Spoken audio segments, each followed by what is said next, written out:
Saudara-saudara, kalau pejabat korupsi 40 miliar masuk neraka, paling tidak dunia 40 miliar dia nikmati. Rumahnya bagus, mobilnya mewah, makannya enak, kesana kemari, Eropa jalan-jalan, paling tidak dunia dia nikmati 40 miliar. Tapi kalau 300 ribu masuk neraka, itulah aslinya beleng-beleng. Dia ketawa, saya serius ini. Saudaraku, cintai Republik Indonesia, jangan kau terima Wan Sogo. Betul-betul baru kau terima.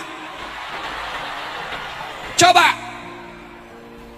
dulu Pak, zaman saya kecil, bupati itu minimal letkol, kolonel, akabri, otaknya ada. Sekarang jadi pejabat pidato tidak tahu. Kenapa? Karena diandalkan duit. Malu saya lihat para calon pejabat yang dia cerita uangnya yang miliaran. Saya bisa beli partai ini, saya bisa beli ini, saya beli ini. Kenapa kau tidak pikir, kalau saya jadi bupati, saya akan cerdaskan kabupaten ini, saya akan buka lapangan kerja.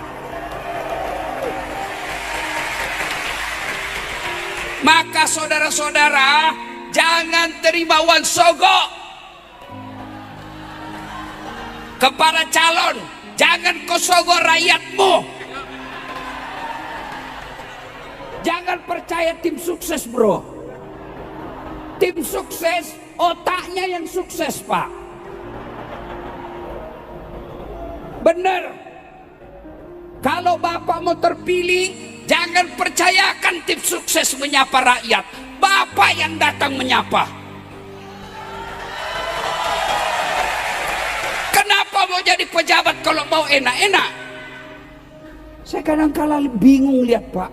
Orang beli partai puluhan miliar, sosialisasi puluhan miliar, sudah terpilih masuk neraka, di penjara KPK. Adakah orang yang lebih bodoh dari ini? Bapak Ibu saudara-saudara sekalian, teristimewa Forkopimda yang hadir di tempat ini, para alim ulama, tuan-tuan guru saya yang hadir di tempat ini, saya mohon maaf tidak bisa sebut satu demi satu, di samping karena keterbatasan waktu, juga karena saya tidak tahu nama Bapak Ibu yang sebenarnya. Oke, tapi Pak, dari semua acara Pilkada Damai yang saya ikuti, sepertinya ini yang paling lengkap. Alhamdulillah Pak. Ada wali kotanya, ada dandimnya, ada dan lantamalnya, dan lanutnya, ada calon bupatinya, ada ibu bapaknya. Alhamdulillah lengkap. Nah, pada kesempatan ini, saya Bapak Ibu sebagai penceramah, sudah kurang lebih 16 tahun jadi penceramah.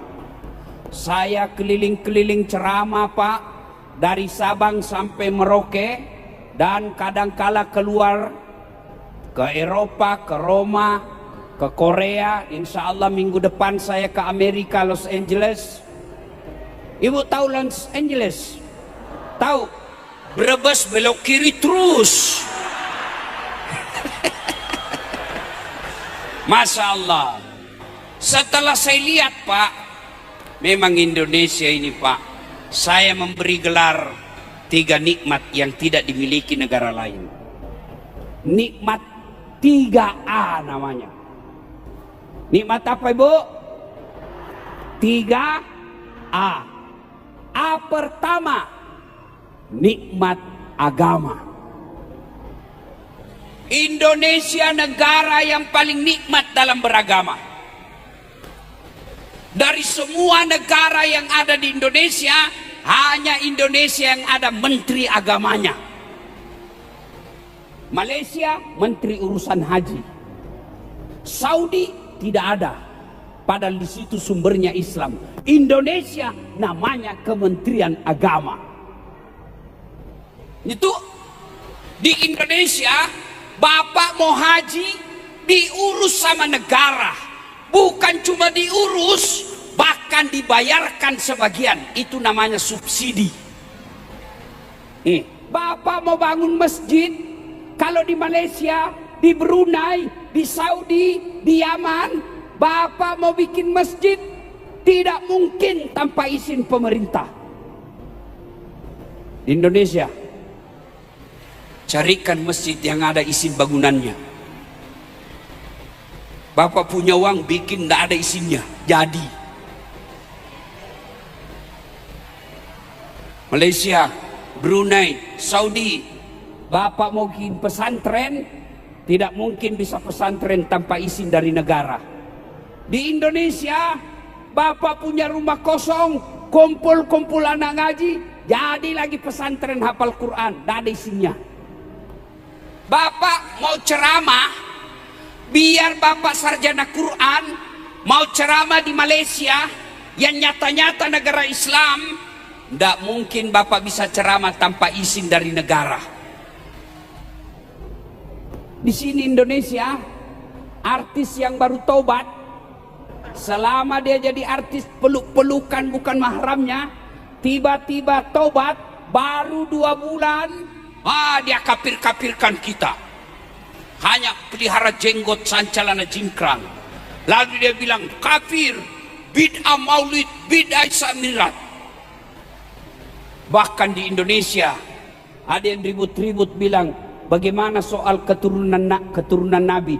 Jangankan keturunan Nabi di Indonesia, mengaku Nabi aja ada di Indonesia.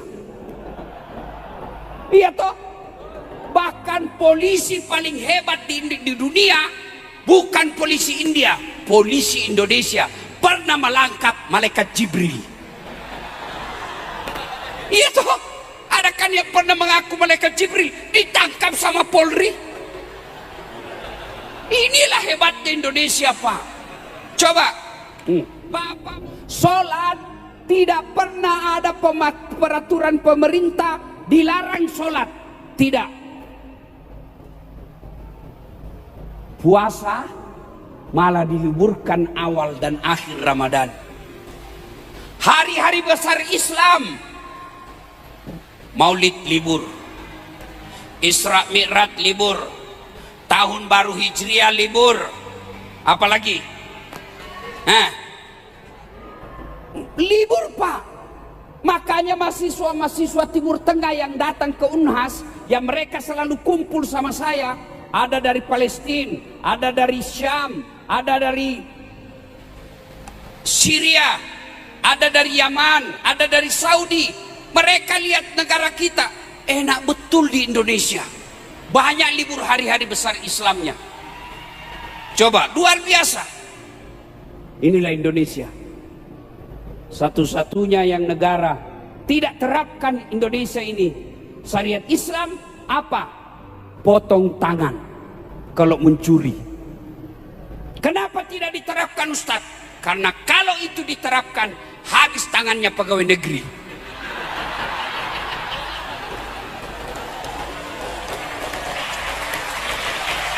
Kenapa?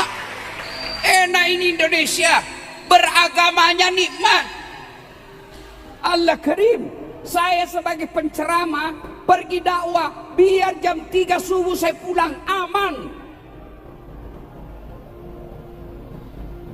Nikmat beragama.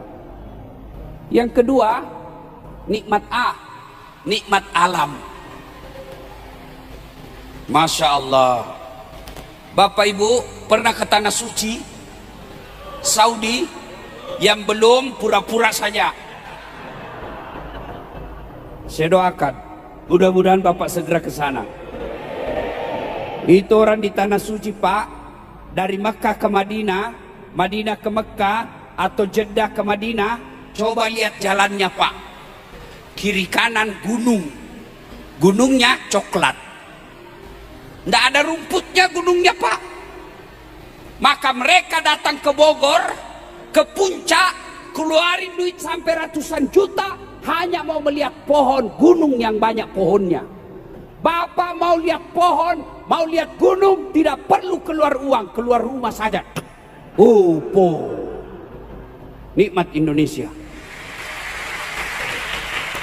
Wa qala idzan bismillahirrahmanirrahim. Ya ayyuhalladzina amanu taqullaha haqqa tuqatih wa la tamutunna illa wa antum muslimun.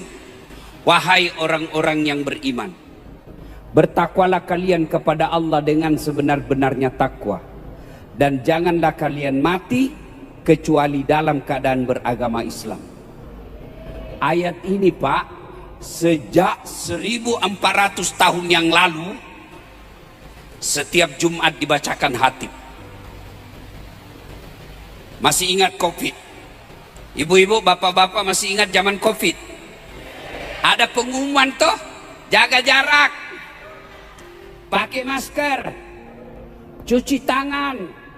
Ya toh? Kenapa? Penting masker waktu itu, penting cuci tangan waktu itu, penting jaga jarak waktu itu. Sekarang masih ada pengumuman itu? Kenapa? Tidak penting lagi. Kenapa? Covid sudah hilang. Tapi ini ayat sudah lebih 1000 tahun selalu dibacakan. Berarti ayat ini penting dan rasa-rasanya susah diterima akal. Jangan kamu mati, berarti mati kau yang ngatur. Weh, jangan mati ya, berarti mati mau-maumu. Padahal mati, mau atau tidak, tiba saatnya pasti mati. Orang kaya, orang miskin, raja-raja, rakyat biasa, cabut. Jangan dulu, belum terpilih. Orang kaya, orang miskin, raja-raja, rakyat biasa, Kapolres. Bukan saya Pak, bukan saya. Mereka ini kurang ajar ini semua ini. Semua mati. Berarti yang jadi masalah bukan mati. Ayat ini Allah ingin sampaikan, sedulur-sedulur panjenengan, dasat, hati-hati. Kamu ngaku Islam, KTP-mu Islam, tapi belum tentu kau bisa mati dalam keadaan beragama Islam. Itu makna ayat itu. Maka Jumat-Jumat ingatkan, kalian Islam, hati-hati. Belum tentu kau mati dalam keadaan Islam. Insya Allah tuan-tuan, kita tidak akan mati dalam keadaan merampok. Amin. Insya Allah kita tidak akan mati dalam keadaan berzina. Insya Allah kita tidak akan mati dalam keadaan mabuk. Tapi yang bisa membuat kita mati kafir, hubbi aklil haram, suka makan barang haram. Dan salah satu barang haram itu adalah menerima serangan fajar ketika pilkada akan datang. Kau tepuk tangan baru kau semua pelakunya. Hei, orang datang sosialisasi wane piro. Bu,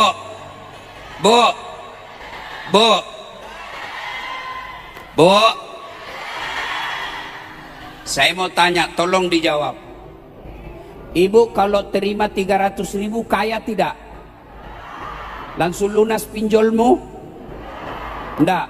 Bapak-bapak kalau tolak 300.000 miskin tidak? Langsung miskin? Enggak.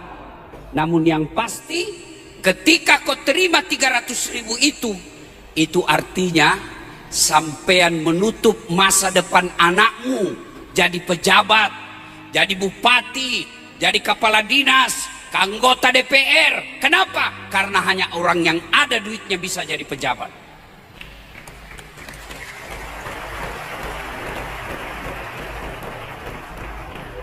Maka sedulur-sedulur, jangan terima uang sogok. Biarkan kita miskin, tapi orang tidak bisa beli harga diri kita. Itu orang beriman. Saudara-saudara, kalau pejabat korupsi 40 miliar masuk neraka, paling tidak dunia 40 miliar dia nikmati. Rumahnya bagus, mobilnya mewah, makannya enak, ke sana kemari, Eropa jalan-jalan. Paling tidak dunia dia nikmati 40 miliar. Tapi kalau 300.000 masuk neraka, itulah aslinya beleng-beleng. Jangan ketawa, saya serius ini. Saudaraku, cintai Republik Indonesia. Jangan kau terima uang sogok. Betul-betul baru kau terima. Coba. Dulu Pak, zaman saya kecil, bupati itu minimal letkol, kolonel, akabri, otaknya ada. Sekarang jadi pejabat pidato tidak tahu. Kenapa? Karena dia andalkan duit. Malu saya lihat para calon pejabat yang dia cerita uangnya yang miliaran. Saya bisa beli partai ini, saya bisa beli ini, saya beli ini. Kenapa kau tidak pikir, kalau saya jadi bupati, saya akan cerdaskan kabupaten ini, saya akan buka lapangan kerja. Maka saudara-saudara, jangan terima uang sogok. Kepada calon, jangan kau sogok rakyatmu. Jangan percaya tim sukses, bro. Tim sukses, otaknya yang sukses, Pak. Benar. Kalau Bapak mau terpilih, jangan percayakan tim sukses menyapa rakyat. Bapak yang datang menyapa. Kenapa mau jadi pejabat kalau mau enak-enak? Saya kadang-kala bingung lihat Pak. Orang beli partai puluhan miliar, sosialisasi puluhan miliar, sudah terpilih masuk neraka, di penjara KPK. Adakah orang yang lebih bodoh dari ini? Habis duitnya 40 miliar, jadi bupati, berujung ditangkap KPK. Adakah orang lebih bodoh dari ini? Kalau saya ada duit 40 miliar, 10 miliar saya sogok istriku supaya dia izinkan saya kawin lagi.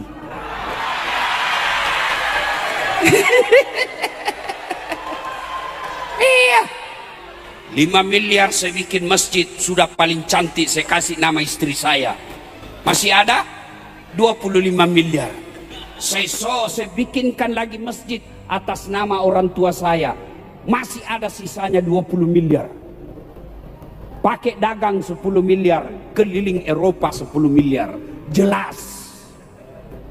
Kau jadi bupati nyogok, berujung dan pasti kau rampok. Kenapa pasti rampok? Wane piro? Nggak punya duit, kau cari pengusaha. Pengusaha yang danai. Sudah danai, tidak ada pengusaha yang tidak mau untung. Bohong itu kalau dibilang, ikhlas Pak, yang penting Bapak menang.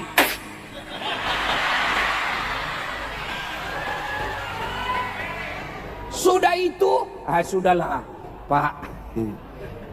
Apa kek yang bisa saya kerja Pak? Sudah habis modal kami ini Pak. Apa kek di situ? Sudah di kantor dinas sudah dapat 20%. Sudah dikurangi semennya itu. Masuk di DPR minta juga 20%. Kurangi lagi semennya. Masuk lagi di tim sukses, kurangi lagi 10%. Akhirnya apa? Rakyat tinggal dapat 20%. Makanya belum setahun rusak proyek. Kenapa? Karena kalian semua mau disogok. Coba kalau semua tidak mau disogok, biar berterbangan uang, tidak ada yang mau terima, aman kita punya kabupaten.